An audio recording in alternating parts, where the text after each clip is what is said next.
আসসালামু আলাইকুম mister chairman, ভাই নায়েক। আমি আমার পরিচয়টা দিচ্ছি, তবে প্রথমে ধন্যবাদ জানাই লেকচার দেওয়ার জন্য। একটা বিষয় জানাতে চাই যে আপনি এবং আহমদ দিদাতকে সবসময় দোয়া করি। আমি চেষ্টা করি আপনার এবং আহমদ দিদাদের পাবলিক লেকচার শোনার। এটা আমার দাওয়ার ক্ষেত্রে সাহায্য করে। আমার নাম হাসান, আমি একটা ফার্মাসিউটিক্যাল কোম্পানি মেডিকেল রিপ্রেজেন্টেটিভ। আমি এখানে রাজনীতির সাথে জড়িত আছি। গত বছর আমি পার্লামেন্ট নির্বাচন করেছি। ইনশাল্লাহ আমি ক্যারিয়ারে আরো দূরে যেতে চাই। আমার প্রশ্নটা শিক্ষিত চরমপন্থীদের ব্যাপারে। চরমপন্থী যুবক একটা সংগঠন আছে, এর প্রধান বিখ্যাত একজন বিশেষজ্ঞ আমাকে ফতোয়া দিয়েছে আম, একজন কাফের হিসাবে। আর অন্য মুসলিম যারা রাজনীতির সাথে জড়িত তারাও কাফির। তারা কোরআনের আয়াত ব্যবহার করে, যাতে বলা হয়েছে যে কেউ আল্লাহর আইন ছাড়া অন্য আইন রচনা করে সে কাফির। তারা এই আয়াতগুলো ব্যবহার করে। তারা 9/11-কে উৎসাহিত করে। আপনার কাছে প্রশ্ন, ডক্টর নায়েক, এই চরমপন্থীদের কিভাবে শিক্ষা দিব যারা দাবি করে কোরআন এবং সুন্নাহ অনুসরণ করে? ভাই প্রশ্ন করলেন যে একটা সংগঠনের চরমপন্থীরা যারা তাকে কাফির বলছে, তারা বোমা হামলাকে উৎসাহিত করে, আত্মঘাতী বোমা হামলা 9/11, তাই কিভাবে এই চরমপন্থীদের বোঝাবেন আপনি? ভাই যদি মুসলিম চরমপন্থীর কথা বলেন, তাহলে আমি নিজেকে মুসলিম চরমপন্থী বলি। আমি চরমভাবে দয়ালু, আমি চরমভাবে সৎ, চরমভাবে ন্যায়পরায়ণ, চরমভাবে ক্ষমাশীল। চরমভাবে দয়ালু হলে সমস্যা কোথায়? কোরআন বলছে চরম সৎ হতে, আংশিক হতে পারবো না আমি, তাই আমি চরমপন্থী মুসলিম। আমরা সে লেভেল মানব না যা পশ্চিমা মিডিয়া দিয়েছে। যখন তারা জিজ্ঞেস করে, হ্যাঁ বলি আমি চরমপন্থী, চরমভাবে সৎ, চরমভাবে দয়ালু, চরম ন্যায়পরায়ণ, চরম দয়াশীল, চরম ক্ষমাশীল। সমস্যা কোথায়? আর কোনো মুসলিমই বলতে পারবে না যে চরমভাবে সৎ হওয়া ভুল।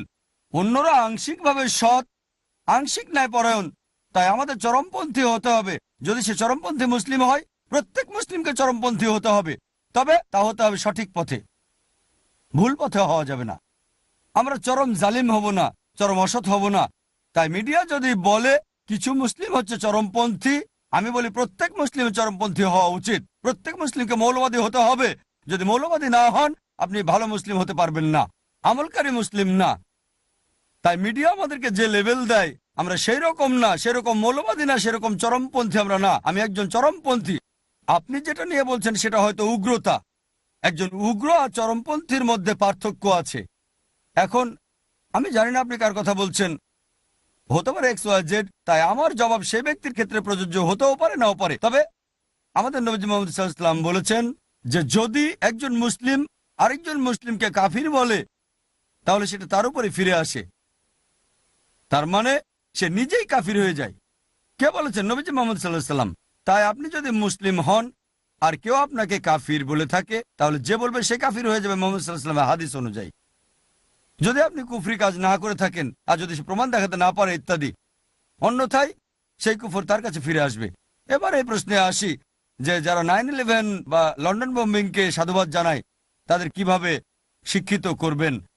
আল্লাহ কোরআনে বলেন, সূরা মাইদা অধ্যায় নম্বর 5 আয়াত নম্বর 32, যদি কোনো মানুষকে হত্যা করে, যদি সেটা হত্যার বদলা বা পৃথিবীতে অশান্তির কারণে না হয়, যদি কোনো মানুষকে, হোক মুসলিম বা অমুসলিম, অন্য কোনো মানুষকে হত্যা করে, মুসলিম বা অমুসলিম, যদি সেটা হত্যা বা অশান্তির সৃষ্টির কারণে না হয়, সে যেন গোটা মানব জাতিকে হত্যা করলো। আর যদি কেউ কোনো মানুষের জীবন রক্ষা করে, সে যেন গোটা মানব জাতিকে রক্ষা করলো। তাই কোনো নিরাপরাধ মানুষকে হত্যা করা এটা হারাম, এটা নিষিদ্ধ।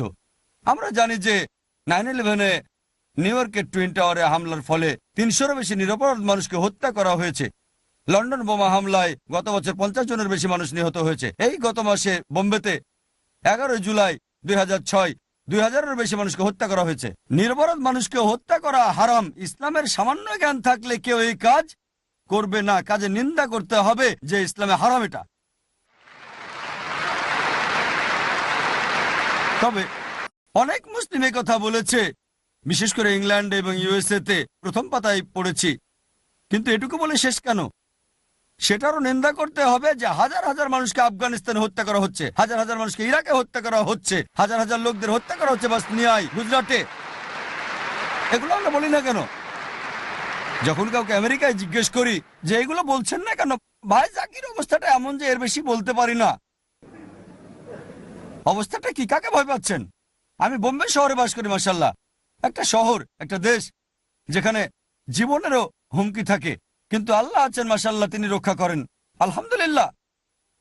এগুলো আপনারা বলছেন না কেন? একটু বলে থেমে যাচ্ছেন কেন? কেন? লন্ডনে বোমা হামলার চেয়ে বেশি লোককে হত্যা করা হচ্ছে, আফগানিস্তানে, ইরাকে গণহত্যা হচ্ছে, দেখেছেন এটা না? তাহলে কেন কেন চুপ করে আছেন? কাকে ভয় পাচ্ছেন? কেন? একই সাথে এরও নিন্দা করতে হবে না? নিন্দা করার সময় আসেনি। কিসের সময় আসেনি? আমাদেরকে বুঝতে হবে যা ভুল তার নিন্দা করতে হবে, যা গুজরাটে হচ্ছে তার নিন্দা করতে হবে। আর যে সকল লোকজন এখানে দায়ী যে কোনো অন্যায়ের জন্য, তাদেরকে ধরেন এবং শাস্তি দেন, কোনো সমস্যা নেই, নিরপরাধকে শাস্তি দেবেন না। গুজরাটে কাউকে হত্যা করা হলে বোম্বেতে বোমা হামলা করা হয় কেন? তারা একই সম্প্রদায়। ইসলাম এটার অনুমতি দেয় না? চিন্তা করেন, নিরপরাধ মানুষকে হত্যা করা হয়েছে বোম্বের বোমা হামলায়, লন্ডনে বা নিউ ইয়র্ক। এই নিরপরাধ মানুষগুলোর আত্মীয় স্বজনের চিরশত্রু হয়ে যাবে যারা এটা করেছে। মনে রাখবেন, বলছি না মুসলিমরা করেছে। হ্যাঁ, কোনো প্রমাণ নেই, কোনো প্রমাণ পায়নি যে লাদেন এটা করেছে। এখানে এখনো ব্রিটিশ সরকার বের করতে পারেনি লন্ডনের বোমা হামলাকারীদের। এখনো কেউ জানে না বোম্বে হামলা করেছে কে। আমি বলছি না মুসলিমরা এটা করেছে। যে এটা করে থাকুক, মুসলিম বা অমুসলিম, নিন্দা জানাতে হবে। একজন ভালো মুসলিম যে আল্লাহর কাছে নিজের ইচ্ছাকে সমর্পণ করে, সে কখনো এমন কাজ করবে না। যদি কাউকে ধরা হয় যার মুসলিম নাম আছে, হয়তো সে নকল মুসলিম, হয়তো শুধু নাম আছে আব্দুল্লাহ, সুলতান, জাকির, মোহাম্মদ, সেটা ভিন্ন বিষয়। যদি এমনটা করে, হোক মুসলিম বা অমুসলিম, তার নিন্দা করতে হবে। আর ধরেন, চিন্তা করেন, যদি কিছু মুসলিম এটাকে সঠিক বলে মনে করে, যাদেরকে হত্যা করা হয়েছে সে হাজার হাজার লোকের আত্মীয়রা ইসলামের স্থায়ী শত্রু হয়ে যাবে। তারা কিভাবে এমনটা করেন? এটা হারাম। তাদের কি দোষ ছিল? বোম্বেতে ট্রেনে করে যে লোকগুলো যাচ্ছিল সে লোকদের কি অপরাধ ছিল? মার্কেটে যে মানুষগুলো ছিল, লন্ডনে যে টিউব বোমা হামলা, তাদের কি অপরাধ ছিল? যদি অপরাধীকে ধরতে পারেন, শাস্তি দেন, কোনো সমস্যা নেই। আর যদি তা না করতে পারেন, নিরাপরাধ মানুষকে হত্যা করবেন না। ইসলাম এটার পক্ষে না। একইভাবে যখন আমাকে প্রশ্ন করা হয়, যখন অস্ট্রেলিয়ায় গিয়েছি 9/11 পরে, সম্ভবত 2002 সালে, পার্থে অবস্থিত আমেরিকার কনসাল জেনারেল, বিষয় ছিল জিহাদ এবং সন্ত্রাসবাদ। তিনি বললেন, আপনি কি ওসামা বিন লাদেনকে সন্ত্রাসী মনে করেন?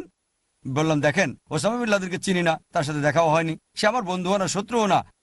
যদি মিডিয়া, বিবিসি, CNN থেকে বলতে হয়, তবে কোরআন বলছে সূরা হুজুরাত অধ্যায় নম্বর 49 আয়াত 6, যখন কোনো বার্তা পাবে প্রথমে তা যাচাই করো আরেকজনকে বলার আগে। বিবিসি আর CNN যা বলছে তা আমি বিশ্বাস করতে পারি না। তাই আমি জানি না বিন লাদেন ভালো না মন্দ, আমি জানি না আল কায়েদা আছে কি না। আমি একটা লেকচারও দিয়েছি, সন্ত্রাস কি মুসলিমদের জন্য, বার্মিংহামের NEC-তে। সেখানে আমি বলেছি, যদি US সাইটে যান, US department of justice on info please, সেই সাইটে দেখবেন অনেক সন্ত্রাসী সংগঠনের নাম আছে, 50 ভাগেরও বেশি হচ্ছে মুসলিম, যেগুলোর মধ্যে উলফা ইন্ডিয়াতে 749টা আক্রমণ করেছে গত 16 বছরে। যে কোনো সন্ত্রাসী সংগঠনের চেয়ে বেশি, কিন্তু তাদের নাম সেখানে উল্লেখ নেই। কেন? আল কায়দা 28টা আক্রমণ করেছে, সবগুলোই সন্দেহের উপরে, কোনোটারই প্রমাণ নেই। উলফা 749টি আক্রমণ, সবগুলো প্রমাণিত, কিন্তু তাদের সাইটে উল্লেখ নেই। আমি জানি যদি আমাকে 1 নম্বর সন্ত্রাসীর নাম বলতে হয়, আমি বলেছি 4 বছর আগে, 1 নম্বর সন্ত্রাসী জর্জ বুশ।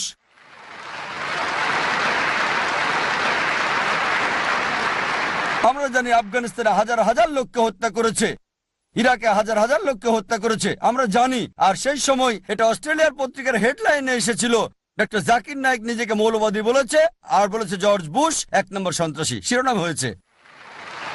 আর এখন এটা কমন, সবাই অহরহ বলছে জর্জ বুশ সন্ত্রাসী। সে সময় ছিল এটা নতুন। এখন পত্রিকা পড়লে দেখবেন অহরহ সবাই বলছে। একটা জরিপ হয়েছিল 1 মাস আগে, তারা 3টা অপশন দিয়েছিল। 1 নম্বর ওসামা বিন লাদেন, 2 নম্বর সাদ্দাম হোসেন, 3 নম্বর জর্জ বুশ। 1 নম্বর সন্ত্রাসী কে? আর কি জানেন সবচেয়ে বেশি ভোট কার দিকে পড়েছিল? সর্বোচ্চ ভোট পড়েছিল জর্জ বুশের দিকে। অমুসলিম, অমুসলিম, মুসলিম না। জরিপটা পৃথিবীর বিভিন্ন অঞ্চলে করা, সবচেয়ে কম ভোট 73% পড়েছিল, আর সর্বোচ্চ ভোট 78%। সে সন্ত্রাসীদের নির্বাচনে জয়ী। এখন আর এটা এমন কিছু না, এখন সবাই অহরহ বলছে, কারণ তারা জেনেছে, এমনকি অমুসলিমরা, আমেরিকানরাও বুঝতে পেরেছে সবকিছুই ছিল সাজানো। কে করেছে আমি জানি না, তবে যদি আমাকে জিজ্ঞেস করেন কে করেছে, কিছু লোক বলে এটা ভেতরের ঘটনা, যেই করুক, যেই করে থাকুক, এই কাজটাকে নিন্দা জানাতে হবে। নিরপরাধ মানুষকে হত্যা করতে পারবেন না। তাই আপনাকে বুঝতে হবে, যেই বলে থাকুক এগুলো সঠিক কাজ, তারা সম্পূর্ণ কোরআন এবং সুন্নাহর বিরোধী। প্রমাণ দিতে বলেন, কোরআনে কোথাও বলা হয়নি যদি অপরাধীকে ধরা যায় আর শাস্তি দিয়ে থাকেন ঠিক আছে, কিন্তু নিরপরাধ মানুষকে হত্যা করতে পারবেন না। আপনাকে অনেক ধন্যবাদ। ah